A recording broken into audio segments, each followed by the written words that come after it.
Mame ma akwaba emfa umbra Ghana nsem TVGH so. Wofre me adwoa sechi. Onipa bi a wofre ho se wo ye NPP ni. Na nso wakoma mu no party no, opese party no, etena opposition ewurade ma wo mere. Onipa bi a wo wakwaje bribe, wakwaje sika. Every party bi ni. Na wo mpese NPP betimi aba power. Ewurade sesa accident ma wo. Ekuo ni mu, onipa bi a wabe hinta party ni mu, ye NPP party ni mu. Na wo mpese NPP party ni beba power. Ewurade ma yale mo wonu maduro kura wo honto. O hinta die chiri bi a wabe hinta wo NPP mu. Na because of Baomi and two better party ni beba power. Ewurade nku awia kete. Onipa bi a wasole etia NPP. Na wo fra wo so we NPP ni. Wo be da wo nti wani da, wo be ti wani wa samando. Ye papa John Mahama. Ye papa John Mahama. We de misire mi bisa wo. Enye nchintum asem. Obi ebie na no eka ye papa John Mahama sempe. Ghana prosifo tiade fo no obi ate. Ba se ye di Baomi atem. Ye di Kufu atem. Ni edi Kufu ado atem a eno di prosifo tiade fo monte. Emi wanwa o. Me de atem bisa wo. Because a chere madwen so say papa John Mahama bi bie na no ka wasem a Ghana prosifo nyina bete tiade fo nyina bete na ba bie nipa ne hye ne akɔhwehwɛ na ne ate no ba ye Baomi ado ye nkyene kura wayerem yetimi di na tem fra no pakoti anwumre yente Ekufu ado we free so say otene ba bi yetimi di na tem sa eno monte ba NPP emabum say yenso ya fa ye ho adwen papa because ye hu say offer a kwan bi so a pese uma Baomia a vision say obey Ghana mampeni no pese sa ebebem we asen so say wa ma onyonko entwa nko a unso untwendo papa entre we ase enye sa party at echitafo ape wasemo so many years because of how much you have invested in the NPP as a party and your love for the youth. Anytime you talk about job for the youth. And the youth of NPP will relate to you, Papa.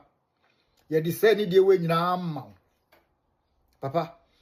But you keep stabbing the party at the back. What's that for second now? The part what this kind of what party name?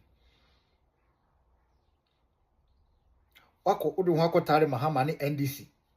Ye nim di enti awo yesa. Se bia wo chezi wo contract sika binti. Unim se wa meke kasansem na NDC for entry access sika ma. Papa, we don't know the enti a your sudden affiliation with the NDC. Ye dwen ho ayenti ase. You wanted to become the leader of NPP. Yakoto aba. Abato no delegates decide the abato the leadership ashe Baomi ansa. Baomi abaw na ase. The CBI tram yakoto aba obia timi kan ebo so asem wo didi nkrofo atem nkrofo nso didi obi atem it ends there. Onko na de bia papa obia ye obone onko na de bia obia didi atem ken wo de wonya obi bone da that bia ken is crying that somebody has more smart than mo 24-hour economy what is it 24-hour economy when you two na two are komu. So why is the 24-hour economy? The people are crying. Mo party food soldiers in common diom. Or chebi mo from some baba. Yet your man haru na Bruce muji double salary na na do hu omo mobo. And I do onya hwekura no mo kwachim. Omo anya appointments kwa na mo anu akwachim.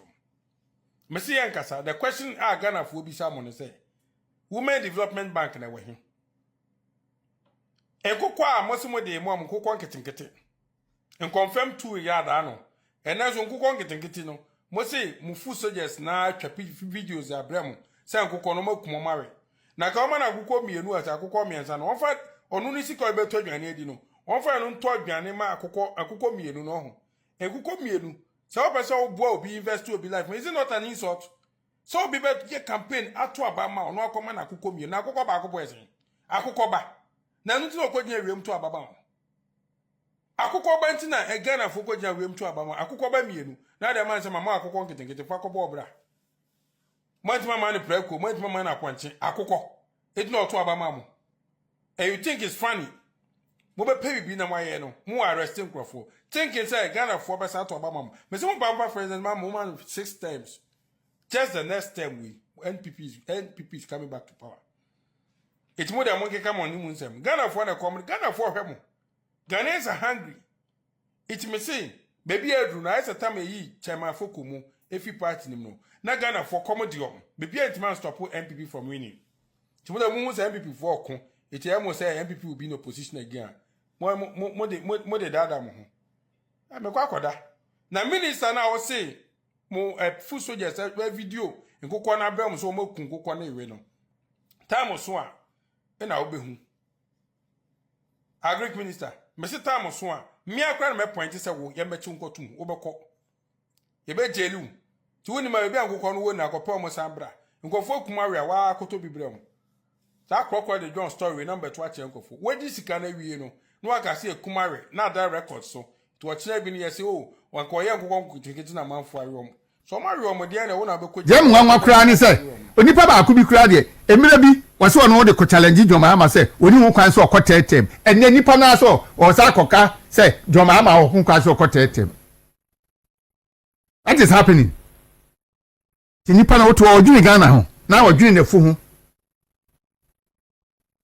eno kra de enna nche because and Joma hama obatetem ekwa Ghana for de ne be fa so no onu obenu no ho enu guase obeji no abamro fu tantare we the whole Africa obi awa bompa as president Joma hama the whole Africa obi awa bon as president Joma hama na mo ti ho say ye push ni term agenda nya nipa o ma ko school akodru akiri na omo kekansem hunu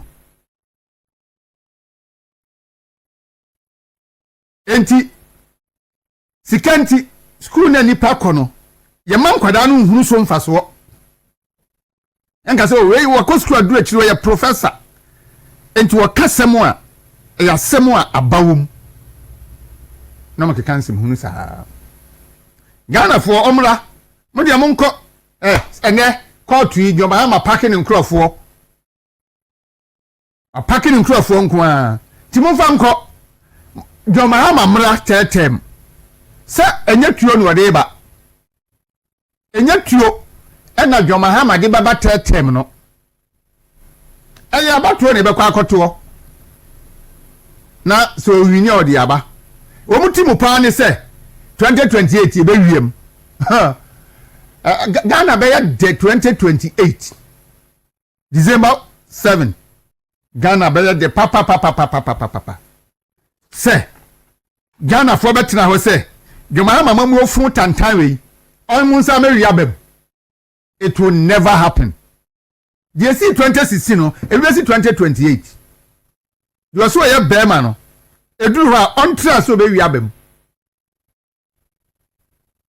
oso ye bema o Ghana ha no edu 2028 on try so be wiabem nyam nya be hu de be si o mawe mu obi antimi nwiaba no Ghana for ye nyimi jimi sa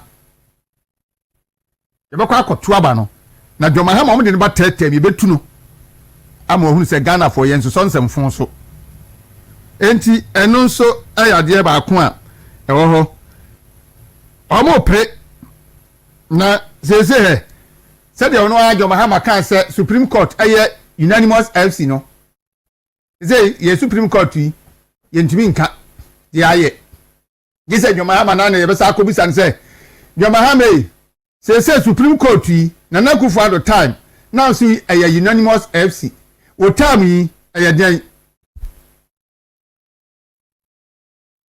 ECOWAS 11 ana say den na ono nso aka akire yen enti tumi no oho o betumi dia koye mo de ombeye na ya si ai emra no man kwan so contest third term ye be ma no kwan me contest because emra no ma no kwan say antena so by force third term say o twa 4 years ni wi a emra no ma no kwan say chinchina won say ntwa 4 years nka ho de de wo mu no emra no ema no kwan say ni 4 years we na ototo papa so no o twa wi a on antena so 4 years na ebom wo mo se o mo kokre say emra no be ma nkwa so on san contest bio enti Ghana fo na say yagimi a yenim nyansa yenyi ye constitution ni a ye be sa akotwa baba ne so on san metena so tetem enti ye nyina ye bom pa se twere mpo Nyankopon be ma ye nkwane ahoden na ebere no so na John Mahama mo sa ade ne ba biewa Ghana fo akire se yenye nkwaseyafo me nsaba me titi e se wo matena se ehunu se party no se woni omo contest flag bearer NDC mu no wo mu hunu obi ani mu odura obetumi afesi Dr. Baumia se problem no enti sa tete ma dino masa agenda no asa kofa betumu no enyina ne nie wo mu nye obi poti a ometumi dina be face Dr. Baumia enti omu sise John Mahama no anya yema nsa nko saa bio na otia konwa so de obetumi aye frakadam bi na chese wa wiem no watena so 2016 no otia konwa so Ghana for 2 no 2016 no otia konwa so Ghana for 2 no Rollins mpa obeti NDC na ne Nyama ma onye mu chefa no wa anwini da se obe call for third term wa anwini enem no se no obi bi sase die ntina enkrofo yese Nyama ma onko third term adiyen obi nka bibi ba ko nkire yen amam wo pa na ase die anase na tem didie na debi ogina ha na odidi Ghana fo atem na otutu chiki ma Ghana fo no nti ana anase sika na wo chiche ma mo no nti ana mo pese okobio na manya kwan diska no anya sa